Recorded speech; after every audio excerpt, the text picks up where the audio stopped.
the Father, and of the Son, and the Holy Spirit, one God. Amen. I'm going to start this, my first homily, as a priesthood. Axios! Glory.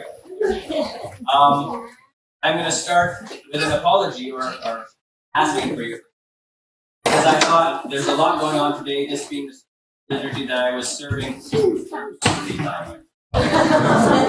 Thank God it was only mostly by myself, because I was saved far more often than I was hoping I would be. But I'm very thankful for my godfather, friend, and fellow conservator. But I'm also asking for forgiveness because I thought with everything going on, I best write down my homily in case I stand before you today and completely blank. So, you'll forgive me. I will do my best to not read, but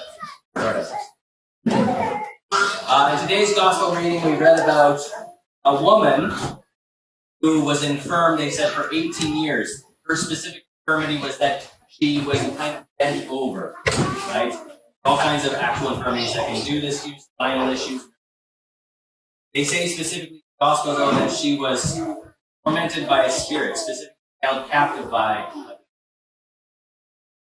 this was a manifestation of the demonic oppression life. So this is where we start with Christ encountering this woman. It's also very interesting. He encounters in the synagogue. For anyone who's had to endure any kind of suffering for any length of time, tend to sap you, not sap you in general, but sap your hope, sap your prayer life. And so it's worth noting that this woman, in spite of her suffering, in spite of her very obvious suffering too, caused all kinds of not being able to trust. She is in the synagogue, she's in the temple praying. It's worth on that by itself. But my homily today is going to focus on another element of what's going on here. When Christ encounters her, the church fathers comment on the fact that her suffering in this way has sort of spiritual ramifications. She's suffering to such a degree she can't even turn heaven, her eyes to heaven, right?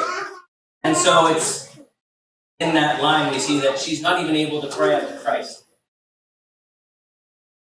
Right? How often does our obvious right? Christ takes the initiative, sees her, doesn't wait for her to ask. Doesn't wait for her to ask, and heals her right on the spot. On Sabbath.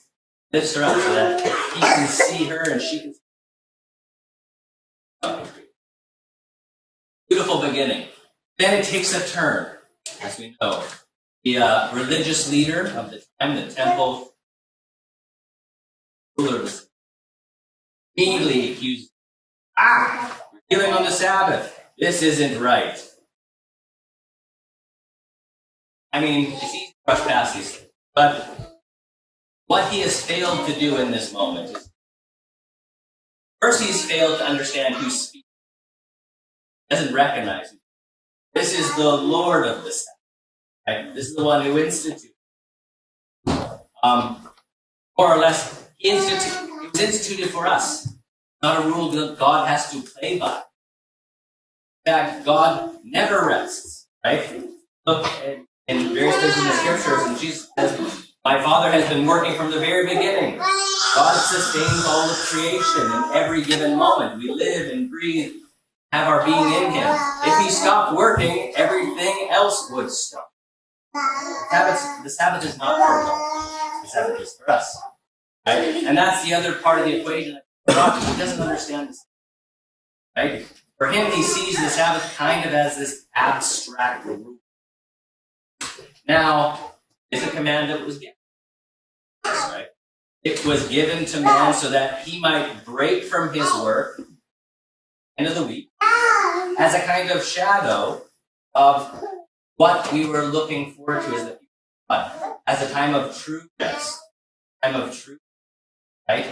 And also so that we wouldn't get lost in the day-to-day, and we would always be come back to God, back to be centered on Lord of all. For our sake. But this man, he gets stuck on it as this abstract rule and becomes like the center of his, so precious to him that he's blind also to the suffering of his sister. Temple here as well, doesn't he? More concerned.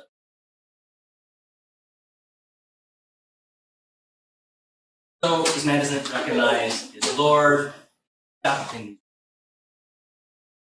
And I'm reflecting on this, I thought this is actually a real danger.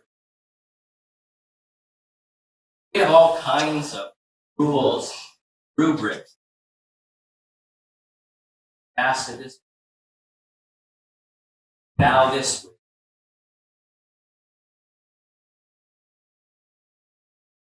And it's not that they're not.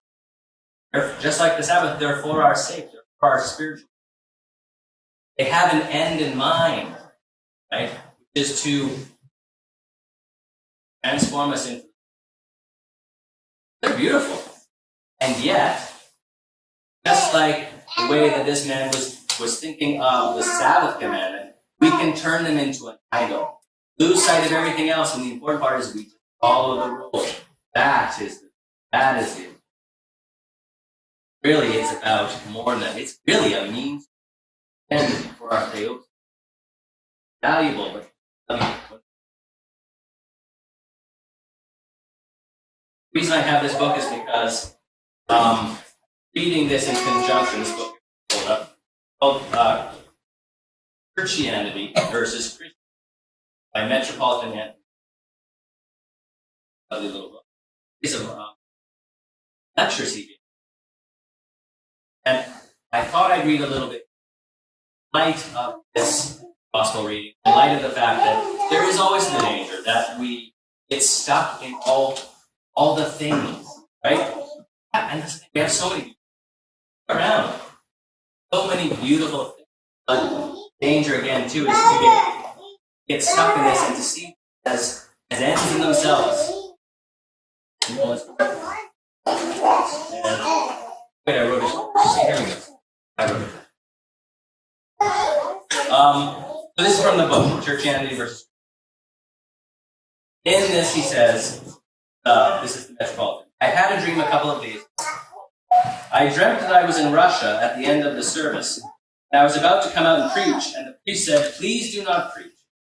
I had too many sermons." I turned to the priest and said, "No, it's my role to preach.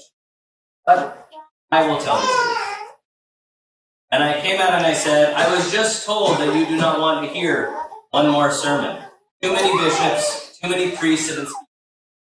And yet, you have not seen in them an expression in life, in personality, in holiness, of what they said. So their words appeared to you to be a lie. They were not a lie. They were the truth spoken by people who knew it and didn't live up to it. People who will be condemned, as the gospel puts it, by every word. But then, have you ever thought of your own self? How often we have heard in the reading of the Epistle, Christ's own apostles speaking to us, unfolding before us God's vision of life, telling us the ways in which we can be the disciples of our Savior. How often have we heard the gospel? The Lord Jesus Christ himself, visibly standing in the midst of us, while his words were read without a word of comment. He was speaking. In a sense, the priest or the deacon who read the gospel played no role. He was only a voice. How often have you heard people who, however unworthy of the message they delivered, were delivering a message? A message that remains true despite the fact that they themselves were unworthy of the very words they were saying. And so, why not make a decision? A decision that is frightening, but which would be true. Why not make a decision that in your midst no epistle will be read, no gospel will be proclaimed, no sermon preached, which we applaud but we do not emulate?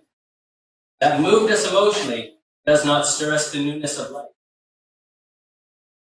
I ended my sermon by saying, if you want to be true both to God and to yourselves, do this, and so shall I. I will.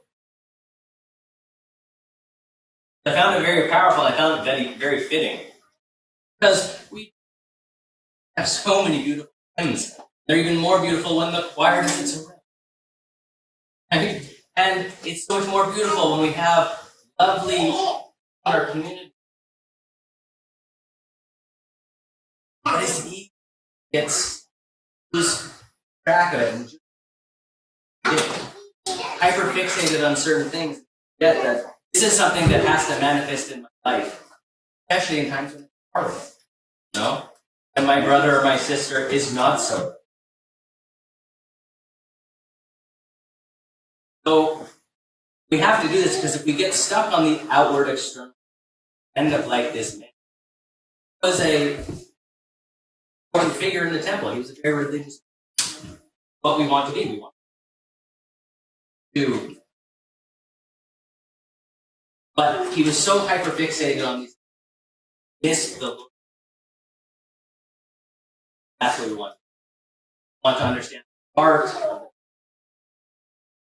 why we do, not just the other. May God give us the grace of Him and look for Him in all the things that we may likeness. Father and Son, under and arm.